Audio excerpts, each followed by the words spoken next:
Hi guys and welcome back to Auto Crew. आज के इस वीडियो में आपके लिए लेके आ गया हूँ एक और नया video hero Splendor plus XTEC के ऊपर। और दोस्तों ये वीडियो रहने वाला है मेरे ओवरऑल राइड एक्सपीरियंस के ऊपर, जो पिछले 5-6 दिनों में मैंने इस बाइक को चलाया अराउंड। आप देख सकते हैं हेलो माय हीरो के बाद यहाँ पे लिखा आ जाएगा ओडोमीटर की रीडिंग 410 किलोमीटर, जिसमें से 6 या 8 किलोमीटर पे ये बाइक मेरे को रिसीव हुई थी।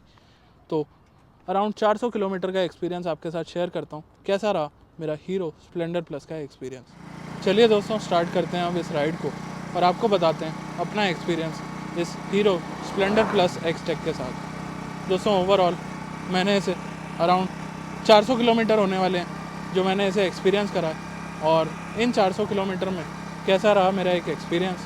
और ओवरऑल मैं डेली लाइफ में अपने स्कूटी यूज़ करता हूँ, और जब से ये मेरे पास आई है मैंने स्कूटी को बिल्कुल हाथ भी नहीं लगाया। उसका क्या रीज़न है वो भी आपको बता देंगे, और क्या आपको हीरो स्प्लेंडर कंसिडर करनी चाहिए इंडियन मार्केट के अंदर 2022 में, या फिर किसी और अदर कॉम्पिटिटर की तरफ अपनी नज़र बनानी चाहिए। ये सभी एस्पेक्ट्स आज के इस वीडियो में आपके लिए क्लियर कर देंगे। तो चलिए सबसे पहले बात करते हैं कंट्रोल्स की, कि कंट्रोल्स कैसे कुछ दिए गए हैं और किस तरह के वो कंट्रोल्स हैं। तो सबसे पहले आप यहाँ पे देखेंगे लेफ़्ट में, तो यहाँ पे मेरे को डिपर कंट्रोल्स दिए गए हैं, इंडिकेटर कंट्रोल्स हैं, और उसके अलावा यहाँ पे हॉर्न मेरे को प्रोवाइड करा दिया गया है। राइट साइड में अगर बात करते हैं तो ये देखेंगे आप i3s सिस्टम ऑन या ऑफ, और पावर ऑन ऑफ के लिए यहाँ पे स्विच दे दिया गया है। उसके अलावा स्पीडोमीटर रीडेबिलिटी की अगर बात करूँ तो पूरी तरह से रीडेबल है, और दिन में भी ये परेशान नहीं करता है। USB की प्लेसमेंट आप वहाँ पे देख सकते हैं, ग्रे कवर के साथ आ रही है, और मोड का बटन यहाँ दे दिया गया है। दोस्तों इस मोड के बटन से आप ट्रिप A, ट्रिप B और ओडोमीटर के बीच स्विच कर सकते हैं। फ्यूल इकोनॉमी यहाँ पे दिखाता है ये लाइव, जो अभी इस टाइम दिखा रहा है अराउंड 85 to 90 की। उसके अलावा फ्यूल आप यहाँ पे देख सकते हैं, तो फ्यूल ओवरऑल काफ़ी अच्छी टैंक रेंज बन जाती है इस व्हीकल की, इसकी अच्छी एवरेज होने के कारण। उसके अलावा बात करते हैं तो टिपिकल की सेटअप दिया गया है। बेसिक आपको की देखने को मिलती है, हैंडल बार मिलेगा क्रोम में, जो कि काफ़ी अच्छी स्टैंस के साथ आता है, और आपको बिल्कुल भी परेशानी नहीं होती है इस स्टैंस में बाइक को राइड करने में। अब आप देखेंगे इस टाइम मैं अराउंड 35 की स्पीड पे 4th गियर में हूँ, और 106 की फ्यूल एफिशिएंसी मीटर में मेरे को दिखाई दे रही है। तो दोस्तों आप समझ सकते हैं किस लेवल की फ्यूल एफिशिएंसी ये बाइक आपको दे सकती है। मैं तेज़ इसलिए नहीं चला रहा हूँ ताकि आपको ऑडियो में इशू ना आए। उसके अलावा बात करते हैं क्लच की, तो दोस्तों क्लच एकदम लाइट है और आपको परेशान नहीं करता। और ओवरऑल जैसे जनरली आप एक साइकिल से शुरुआत करते हैं अपनी जर्नी की, तो यहाँ पे आपको स्प्लेंडर चलाने में बिल्कुल डिफ़िकल्टी नहीं आएगी अगर आप एक साइकिल को अच्छे से राइड करना जानते हैं। तो दोस्तों इतना ईज़ है इस बाइक को चलाने में। उसके अलावा दोस्तों मैं आपको बता रहा था, तो ओवरऑल काफ़ी अच्छी ग्रिप दी गई है दोनों ही साइड, हैंड ग्रिप्स जिन्हें बोला जाता है, और ओवरऑल आपको यहाँ तक कि राइडिंग में कोई परेशानी नहीं आने वाली है। हाँ एक चीज़ की यहाँ पे मैं एक्सपेक्टेशन ज़रूर रख रहा था, अगर RPM मीटर प्रोवाइड करा दिया जाता तो एक काफ़ी अच्छी बात रहने वाली थी। हालांकि वो प्रोवाइडेड नहीं है तो भी कोई बहुत बड़ा इशू नहीं है। जो लोग काफ़ी टाइम से 2 व्हीलर्स या 4 व्हीलर्स राइड करते आ रहे हैं वो तो इंजन की साउंड से ही एनालाइज कर लेते हैं कि आखिर कैसा क्या रिस्पॉन्स निकल के आ रहा है। बट ओवरऑल जो न्यू राइडर्स एंड जो पहली बार अपनी लाइफ में कोई बाइक राइड कर रहे हैं उनके लिए RPM मीटर जैसा फीचर कहीं ना कहीं ज़रूरी हो जाता है। उसके अलावा अगर लाइटिंग की बात करें तो यहाँ पे वार्निंग लाइट्स में आपको साइड स्टैंड की वार्निंग दे दी गई है। एक चीज़ और दिखा देता हूँ, मैं इस टाइम चलती बाइक में साइड स्टैंड लगा दिया है, और यहाँ पे आप देखेंगे तो इंजन कट ऑफ हो चुका है बाइक का। तो ये भी एक फ़ीचर था जो आपको दिखाना था। और अब यहाँ पे आप देखेंगे मैं पावर बटन दबा रहा हूँ बट बाइक स्टार्ट नहीं हो रही है। जैसे ही मैं बंद कर दूँगा अपने साइड स्टैंड को तो मेरी बाइक स्टार्ट हो जाएगी।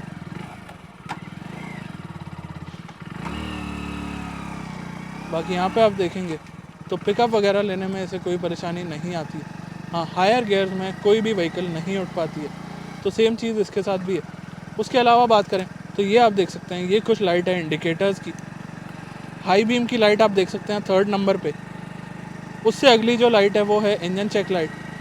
और अब दिखाता हूँ आपको इसका एक और फीचर जो कि है i3s। तो दोस्तों यहाँ पे बाइक को ले लेते हैं हॉल्ट पे, और अज्यूम करते हैं कि हम आ चुके हैं एक रेड लाइट पे। न्यूट्रल मैंने डाल दिया है और i3s की लाइट अगर आपको दिख रही हो तो ये हो चुकी है ऑन। अब देखिए इंजन हो चुका है कट ऑफ और यहाँ पे ब्लिंक कर रही है i3s की लाइट। अब जैसे ही मैं क्लच दबाऊंगा, यहाँ आप देख रहे हैं पावर बटन को यूज़ नहीं कर रहा हूँ, तो ये बाइक हो चुकी है स्टार्ट। तो दोस्तों ये भी एक काफ़ी अच्छी चीज़ है और कहीं ना कहीं काफ़ी अच्छा फीचर बन जाता है। उसके अलावा अब बात करते हैं इसके इंजन की। तो दोस्तों 100 सीसी का इंजन इसके अंदर प्रोवाइड कराया है, जो आपको अराउंड 5.9 किलोवाट आवर की पावर और अराउंड 8 न्यूटन मीटर का टॉर्क प्रोवाइड कराता है। इतनी पावर इतनी लाइट वेट बाइक के लिए एनफ है और आपको ज़्यादा पावर की एक्सपेक्टेशन इस सेगमेंट से तो रखनी नहीं चाहिए, क्योंकि दोस्तों हर चीज़ की, हर व्हीकल की एक ट्यूनिंग होती है। अब दोस्तों स्पोर्टियर ट्यूनिंग तो ये है नहीं, ये है एक सिटी कम्यूटर। तो सिटी कम्यूटर में आप बहुत ज़्यादा पावर नहीं बल्कि बहुत ज़्यादा माइलेज एक्सपेक्ट कर सकते हैं और माइलेज एस्पेक्ट में ये बाइक आपको कहीं निराश नहीं करती है। तो दोस्तों उस हिसाब से अगर देखें तो हीरो स्प्लेंडर प्लस अपना काम पूरी तरह से सक्सेसफुली कर जाती है। उसके अलावा दोस्तों अगर बात करी जाए तो इंजन के साथ साथ बात आ जाती है ब्रेकिंग की। तो दोस्तों इसमें कोई डिस्क ब्रेक का ऑप्शन तो नहीं आता है, बट आप देखेंगे तो आगे और पीछे दोनों ही जगह 130 mm की ड्रम ब्रेक्स लगाई गई हैं, जो कि थोड़ी छोटी तो ज़रूर हैं बट अपना काम वो पूरी तरह से कर जाती हैं और आपको ब्रेकिंग में भी कोई बहुत ज़्यादा इशू नहीं आएगा, क्योंकि इस बाइक की टॉप स्पीड कोई बहुत ज़्यादा नहीं है। अराउंड 80, 85, 90 तक भी ये चली जाती है, बट उससे ज़्यादा ऊपर ये नहीं जा पाती है। और दोस्तों 100 सीसी में अगर मैं अपने जुपिटर की भी बात करूं, जो कि 110 सीसी में आता है, वो भी अराउंड 80, 85 तक जा पाता है। ये बाइक तो स्टिल स्ट्रगल करती करती अराउंड 95 की स्पीड तक भी पहुंच जाती है। तो दोस्तों ये कुछ एस्पेक्ट है। ओवरऑल परेशानी तो नहीं आएगी आपको अगर आप इसे राइड करते हैं ओवरऑल। और रफ़ रोड में जैसा कि मैंने आपको बताया, सस्पेंशन काफ़ी अच्छे ट्यून करे गए हैं और आप एडजस्टमेंट भी कर सकते हैं अपने डेली लाइफ के हिसाब से। 5 स्टेप एडजस्टमेंट दी गई है शॉकर्स के अंदर और ओवरऑल आपके कंफर्ट में कोई कमी नहीं आती है। उसके अलावा टायर्स की बात कर लेता हूँ। तो दोस्तों टायर्स भी इस बाइक के अंदर काफ़ी स्लिम आपको लगेंगे, क्योंकि जितना टायर ब्रॉड होता जाता है ग्रिप तो वाकई अच्छी मिलती है व्हीकल को, बट ग्रिप से अलग अगर बात करी जाए तो दोस्तों कहीं ना कहीं माइलेज घटने लग जाती है जैसे ही आप टायर साइज़ को बढ़ाते जाते हैं। तो दोस्तों उस एस्पेक्ट में भी यहाँ पे स्प्लेंडर प्लस में कोई दिक्कत नहीं है। हालांकि हल्का फुल्का चौड़ा आप करा सकते हैं टायर, जब भी आपके टायर घिस जाते हैं या आप अपग्रेड कराते हैं, उससे आपको कॉर्नर्स में थोड़ी और बेटर ग्रिप मिल जाएगी। उसके अलावा बात करते हैं तो दोस्तों सीट के कंफर्ट की बात कर लेता हूँ। तो दोस्तों ये लॉन्ग क्रूजिंग के लिए ये बाइक्स नहीं होती हैं और हाईवे वगैरह पे भी मैंने इसे एक्सपीरियंस करके देखा। जैसा कि आप अभी देख सकते हैं मैं नोएडा में हूँ और दिल्ली में मैं रहता हूँ, तो दिल्ली से नोएडा तक आया हूँ मैं। अराउंड मेरे घर से 25 किलोमीटर की वन साइड जर्नी है और अभी मैं यहाँ आपके लिए रिव्यू बना रहा हूँ, तो अभी भी बाइक चल रही है। तो दोस्तों लास्ट 30 किलोमीटर में अगर आपको एक्सपीरियंस बताऊँ तो कहीं ना कहीं सीट और इम्प्रूव करी जा सकती है।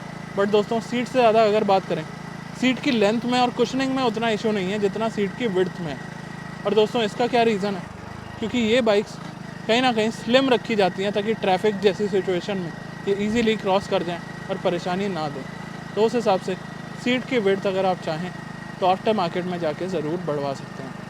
उसके अलावा अगर बात करी जाए तो यहाँ पे आप देखेंगे हल्का फुल्का इंक्लाइन आ जाता है, तो गियर डाउन वगैरह तो आपको ज़रूर करना पड़ता है, बट अदरवाइज़ आपको एज सच कोई इशू नहीं लगता है इस 100 सीसी इंजन से।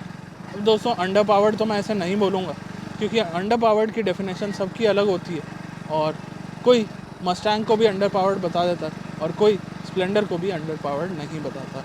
तो दोस्तों प्राइस सेगमेंटेशन, इंजन सेगमेंटेशन, उसके हिसाब से अगर मैं बोलूँ तो दोस्तों इनिशियली जो class of two wheeler start होता है वो लगभग इतनी ही पावर के साथ आता है और इतनी पावर मेरे को नहीं लगता कि आपको डेली सिटी ट्रैवल में परेशान कर सकती है या करने वाली है। तो उस हिसाब से आपको चिंता करने की ज़रूरत नहीं है अगर बात करते हैं इस टू व्हीलर की परफॉर्मेंस की।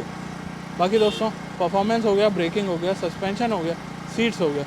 उसके अलावा मिरर्स की अगर बात करूँ तो अगर आपको याद हो तो मैंने काफ़ी टाइम पहले हीरो ग्लैमर को रिव्यू करा था और हीरो ग्लैमर के अंदर मेरे को मिरर्स की क्वालिटी उतनी अच्छी नहीं लगी थी।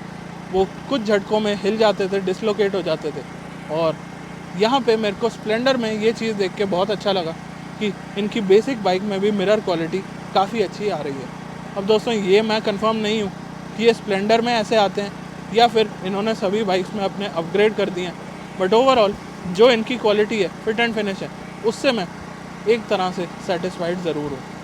उसके अलावा दोस्तों बाइक की लुक्स की बात कर लेते हैं, तो ये एक ऐसी बाइक है जो जहाँ आप ले जाएंगे सब लोग इसे पहचानते हैं, इसे जानते हैं, और लोग आजकल इससे अट्रैक्ट भी हो रहे हैं। जैसे पिछले 5-6 दिनों में मैंने इसे राइड करा तो कहीं ना कहीं लोगों को एक नई चीज़ दिखाई दी इस बाइक के फेस में, जो था LED DRL। तो बहुत ज़्यादा तो नहीं, बट कहीं ना कहीं दिन में एक आध बार मेरे को ज़रूर रोका गया, पूछा गया कि कौन सी स्प्लेंडर है ये, क्या नए फीचर्स हैं इसके अंदर। और 1-2 लोगों ने आके मुझे खुद बताया कि क्या ये वही वाली है जो डिजिटल स्पीडोमीटर के साथ आती है। तो आप देख सकते हैं मार्केट में इसका ओवरऑल प्रेजेंस काफ़ी अच्छी है। प्लस दोस्तों प्रेजेंस, सर्विस, अवेलेबिलिटी, रिलायबिलिटी से अलग अगर बात करी जाए तो रीसेल वैल्यू के मामले में भी स्प्लेंडर हमेशा से नंबर 1 रही है और आज भी नंबर 1 रहने वाली है। क्योंकि दोस्तों रीसेल में जब कोई बंदा कोई भी व्हीकल देखता है तो वहाँ पे रिलायबिलिटी इश्यूज़ उसे ज़रूर लगते हैं। तो दोस्तों रिलायबिलिटी आपको हीरो स्प्लेंडर में तो एक इशू नहीं लगने वाली है, हो सकता है और किसी बाइक में आपको इस चीज़ पे ध्यान देना पड़े। बाकी दोस्तों सभी लोग जानते हैं कि अगर वो हीरो की स्प्लेंडर ही नहीं बल्कि और भी कोई बाइक देख रहे हैं या कोई 2 व्हीलर देख रहे हैं, तो अगर उसमें कोई इशू निकल भी आता है बाई चांस लेने के बाद, तो वो बहुत ज़्यादा खर्चा आपका नहीं कराएगी। जी हाँ दोस्तों, चीपर टू मेंटेन या चीप टू मेंटेन ये बाइक रखी जाती है और मानी जाती है। उसके अलावा दोस्तों फ्यूल टैंक यहाँ पे दिया गया है जिसकी कैपेसिटी ठीक ठाक है, और ओवरऑल डेली कम्यूट में मुझे लगता है कि अगर आप इसका टैंक फुल एक बार करा दें तो इजीली 1 वीक तक इस बाइक को राइड कर सकते हैं। बाकी दोस्तों ये चीज़ें वैसे मैं अपने हिसाब से बता रहा हूँ आपको, और ज़्यादातर हर बंदे की रनिंग अलग होती है, हर बंदे का यूसेज अलग होता है, तो उस हिसाब से मैं यहाँ पे कोई बहुत ज़्यादा चीज़ें आपको नहीं बोलूँगा। गियर बॉक्स सिस्टम की बात कर लेते हैं। क्लच ने मेरे को बिल्कुल परेशान नहीं किया। तो दोस्तों 4 स्पीड गियर बॉक्स है जो कि आप देखेंगे तो काफ़ी स्ट्रेचेबल है, और सिटी में यही चीज़ें आपके काम आती हैं। जैसे आप देख रहे हैं अराउंड 30-35 की स्पीड पे मैं इस टाइम हूँ, और 4th गियर में ऑलरेडी मेरी बाइक चल रही है। आपने अगर रिव्यू के टाइम नोट भी कराओ तो कई बार मैं कोशिश करता हूँ कि 4th के बाद भी इस बाइक में 5th गियर डाल दिया जाए। तो दोस्तों यहाँ पे मेरे को 5th गियर की कमी ज़रूर लग रही है। बाकी अगर नॉइज़ की बात करें तो नॉइज़ कोई बहुत ज़्यादा नहीं है इस बाइक की, और ओवरऑल जब आप एक एक्सटीरियर एनवायरनमेंट में बैठते हैं, 2 व्हीलर में कोई कवर्ड एनवायरनमेंट तो होता नहीं है, तो आपको नॉइज़ से उतनी ज़्यादा परेशानी आनी भी नहीं चाहिए। ओवरऑल इंजन रिफाइनमेंट ठीक ठाक है। और उसके अलावा बात करते हैं वाइब्रेशन की, तो दोस्तों थोड़ा सा स्पीड बढ़ा के आपको दिखा देता हूँ। 2nd गियर पे ही रखता हूँ, तो यहाँ आप देख रहे हैं मैं पहले चल रहा था 4th गियर में अराउंड 35 की स्पीड पे, और अभी हूँ मैं 2nd गियर में अराउंड 45-50 की स्पीड में। तो दोस्तों जैसे ही RPMs राइज़ होते हैं तो डेफिनेटली आपको वाइब्रेशन ज़रूर फील होने वाली है। अदरवाइज़ वाइब्रेशन अगर 4th गियर की मैं बात करता हूँ तो 60-70 की स्पीड तक आपको परेशान नहीं करेगी। बाकी दोस्तों उसके अलावा अगर बात करी जाए तो ओवरऑल मैन्योवरेबिलिटी, या आप कहते हैं ईज़ टू राइडिंग जिसे, वो चीज़ इस बाइक के अंदर काफ़ी अच्छी है और आपको परेशानी ओवरऑल नहीं आने वाली है। उसके अलावा दोस्तों अगर बात करी जाए तो 1-2 एस्पेक्ट और हैं। अब रिलायबिलिटी वगैरह और इस बाइक का पुरानी हिस्ट्री वगैरह ये सभी चीज़ें तो मैंने बहुत बता दी आपको। उससे अलग अब डायनामिक्स की बात करते हैं तो दोस्तों मेरे को ओवरऑल 112 kg बिल्कुल भी फील नहीं होता जब इस बाइक को मैं चलाता हूँ। और ओवरऑल सीट हाइट की भी अगर बात करें तो अगर आप एक शॉर्ट राइडर हैं तो भी आपको ये बाइक सपोर्ट करने वाली है। 800 mm से नीचे की सीट हाइट है इसकी, आई थिंक 785 mm है अगर मैं गलत नहीं हूँ तो। उसके अलावा अगर बात करते हैं तो ग्राउंड क्लियरेंस काफ़ी ज़्यादा ज़रूरी होती है। हालांकि 2 व्हीलर्स में ये चीज़ मैनेज हो जाती है, बट स्टिल ऑन पेपर की अगर बात करूँ तो 165 mm की ग्राउंड क्लियरेंस इस हीरो स्प्लेंडर प्लस एक्सटेक के अंदर रखी गई है। बाकी दोस्तों ब्लूटूथ के जो फीचर्स मैं आपको बता रहा था, तो यहाँ पे इससे कनेक्ट हो जाता है ब्लूटूथ, और फिर आपको कोई ख़ास परेशानी नहीं आती है इसके ब्लूटूथ को यूज़ करने में। बाकी यहीं पे आपको कॉल और SMS अलर्ट्स भी मिल जाते हैं जब आप इस बाइक के ब्लूटूथ सिस्टम को कनेक्ट कर लेते हैं अपने मोबाइल से। उसके अलावा बात करी जाए तो स्प्लेंडर पहले कार्बोरेटेड इंजन के साथ आती थी, बट अब फ्यूल इंजेक्टेड इंजन हो गया जब से BS6 के अंदर ट्रांजिशन हुआ है। तो उसमें भी कहीं ना कहीं पावर और स्मूथनेस रिफाइनमेंट की एनहांसमेंट ज़रूर हो गई है, जो होनी भी चाहिए थी। बाकी दोस्तों स्प्लेंडर एक ऐसी बाइक रही है जो जिसने भी कभी परचेज़ करी है या चलाई है, और ऐसा तो शायद ही कोई होगा जिसने स्प्लेंडर कभी राइड ना करी हो, चाहे वो फ्रेंड सर्कल में हो, चाहे वो आसपास जान पहचान वालों में हो। तो दोस्तों कभी भी स्प्लेंडर ऐसी बाइक रही है जिससे कोई निराश नहीं हुआ है। तो आप समझ सकते हैं किस तरह की इंजीनियरिंग हीरो मोटोकॉर्प ने करी होगी इस बाइक के अंदर, जब इसे कई साल पहले इनिशियल प्रोडक्ट बनाया गया था। और आज की डेट में हम सभी लोग सोचते हैं हर गाड़ी का, हर टू व्हीलर का फेसलिफ्ट, जनरेशन चेंज, सभी चीज़ें आ रही हैं, बट ये स्टिल आप सामने देख सकते हैं। तो स्प्लेंडर अभी तक भी डिज़ाइन में कोई ख़ास छेड़छाड़ नहीं करी गई है, और वो क्यों नहीं करी गई है, ताकि उनका प्रोडक्ट जो ऑलरेडी चल रहा है उस पर कोई इशू ना लगे। बाकी दोस्तों ओवरऑल मेरे को यही कुछ पॉइंट्स बताने थे। यहाँ पे लेग गार्ड वगैरह प्रोवाइडेड है, और एक्सेसरीज़, कस्टमाइजेशन ऑप्शंस काफ़ी सारे आपको मिल जाते हैं इस बाइक के साथ देखने को। तो अगर आप अपनी पर्टिकुलर व्हीकल को कस्टमाइज़ करा के चलाना चाहते हैं, रखना चाहते हैं, तो वहाँ पे भी आपको कोई इशू नहीं लगेगा इस हीरो स्प्लेंडर प्लस एक्सटेक के साथ। चलिए दोस्तों आज के वीडियो में बस इतना ही। मिलते हैं बहुत जल्द एक नई वीडियो के साथ, तब तक के लिए धन्यवाद।